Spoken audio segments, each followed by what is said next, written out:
Mirzəbəyli kəndində doğdu bir günəş, dağlarda səslədi adını hər yerdə. Səmədov Xəyyam dedi anan beşikdən, xalqın fəxri oldun sən ta əzəldən.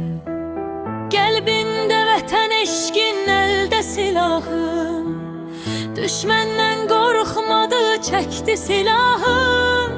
Qanı ilə yazdı qəhrəman adım, tarixə yazıldı şəhidlik adı. İndi baxır övladların qürurla sənə, fəxr edirik atamla, qürurla yenə. Sən torpaq uğrunda verdin canını, biz fəxrlə yaşadırıq sənin hər bir anını. İndi baxır övladların qürurla sənə, fəxr edirik atamla, qürurla yenə. Sən torpaq uğrunda verdin canını, biz fəxrlə yaşadırıq sənin hər bir anını. Gedən sən oldun, qalan adımdır, ruhun hər nəfəsdə sanki canımdır. Ağlamıram Həyyam, fəxridir bu can, şəhid xanımı demək adım sanımdır. Qəlbində vətən eşqin, əldə silahın, düşməndən qorxmadı, çəkdi silahın.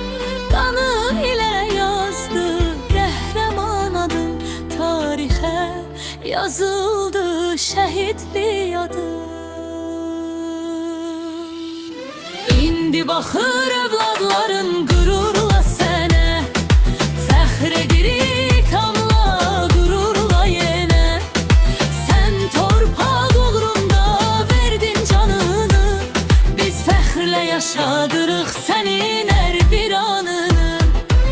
İndi baxır övladların qürurla sənə, fəxr edirik atamla, qürurla yenə.